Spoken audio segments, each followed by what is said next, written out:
everybody, I'm Charisma Horton with the Charisma's Corner, and I am working today in the Little Pink Barn. Some of you may be familiar with that, but I renovated a horse barn on my property. I painted it pink and put all of my favorite things in it. So anyway, today is all about jelly rolls and great ways to use them. I created this template called the Banana Split template, and I have about 16 patterns. I keep adding more, so probably by the time you see this, you'll see a few more added. And they're all jelly roll, strip roll friendly, 2.5 inch strip friendly.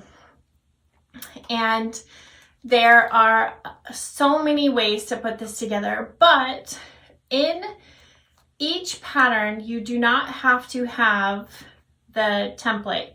I did include a paper template in each pattern so that you could tape it to your normal ruler. So don't think that you have to have this for those patterns.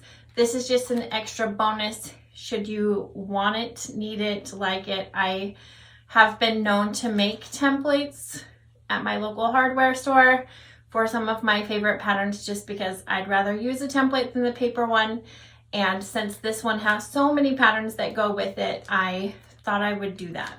So the great thing about this is that it has a side A and a side B. So you can see template A is, you can read that as, template A. Triangle template A, that means you're cutting side A when you can read that. You don't want to be reading it in reverse like I was just doing. And triangle template B means you're cutting the B template. The other thing to pay attention to is this dashed line. There's a dashed line that is the line that you line up on your seam while you're cutting. So let me explain this a little further.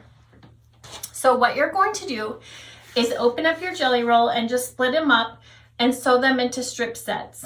You'll just take, you can do high contrast, whatever. It's really just going to depend on the pattern of kind of what you want to do, but you want to cut them into strip sets like this.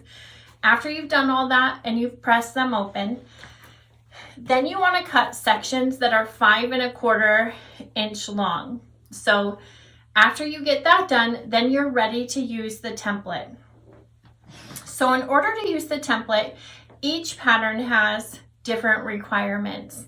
And so sometimes the pattern might only use template A or might use only template B, or it'll say half A, half B, or 60A and 40B, however the block shakes out, because there's so many different ways to put this together.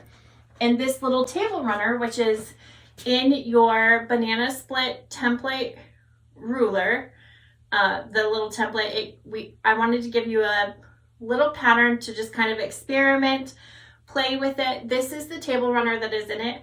I just used scraps. I have a basket next to my sewing machine that any of my leftover binding, maybe a few strips from the jelly roll project didn't make it into that particular project. Anything 2.5 goes into that basket. So I went ahead and pulled a bunch of those out to go ahead and sew these blocks together to show you. And this uses a combination of A and B blocks, and we'll go through that. And this quilt behind me is also one of the Banana Split projects. And this also has a couple different ways to put those blocks together. If you kind of look at these triangles, there's a 4-patch kind of in this triangle right here with the triangles kind of going horizontal.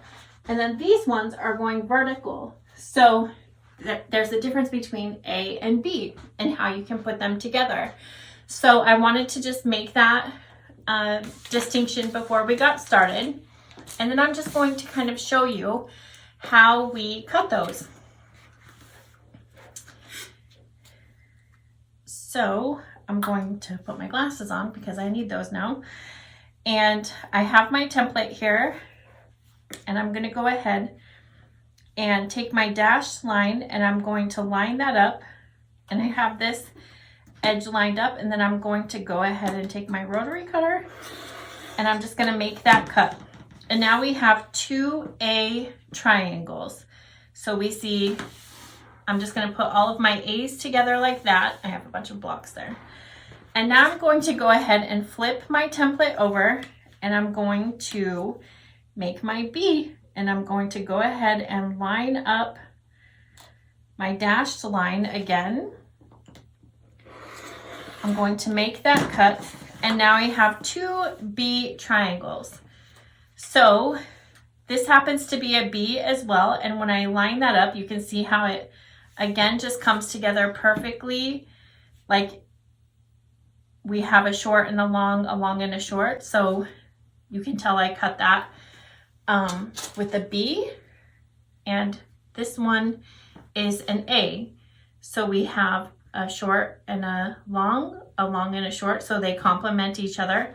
Let's say if I were to put an A and a B together, and now you see that that makes a completely different block, right?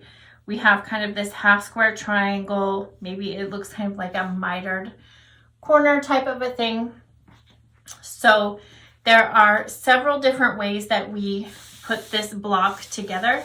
So I'm just going to kind of show you, we'll sew this together, and we're going to line up that corner here.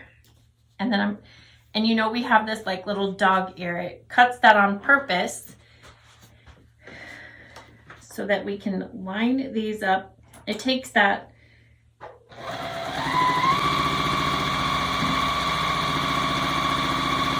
it lets us line up that template perfectly on the, oh, my iron isn't, let me sew another one while my iron is heating up here, just to show you. So we'll line up that corner.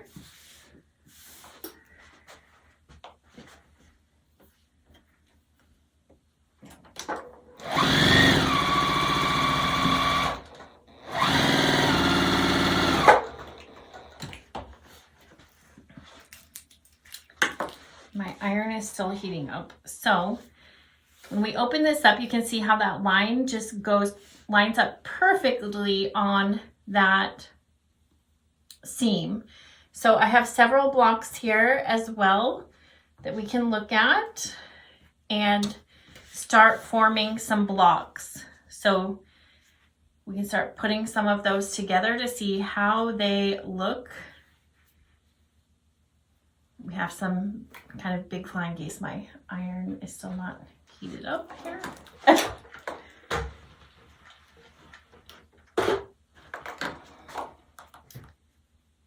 We can also make kind of like a square and a square type of a thing, like what we've done over here. So you can kind of see how it's mimicking, all of that. And that's putting those squares together, just like we did over here. So I'm so glad that you were able to join me today. And if you have any questions, just let me know. The easiest thing that I say is when you're cutting your A's and B's, separate them right away. Even if you have to put a little post-it note on those, however, in your mind to keep it all organized, because, I can get confused on the angles, and I always have to kind of go back to the diagram to just make sure that I'm getting all of those perfect and getting the blocks all on the design wall is my saving grace, honestly. But it's a great way to use those jelly rolls. Maybe you need a background fabric or something to go with that jelly roll, but I've tried to make it as easy and as fast as possible to use those. And all of the quilts have fabulous names like Razzleberry and Torte and Sweet Treats and Key Lime Pie, all of our favorite things. So anyway, I hope you have a great day. Let me know if you make any of those projects, #Charisma's Corner, and I can't wait to see you until the next time. Bye.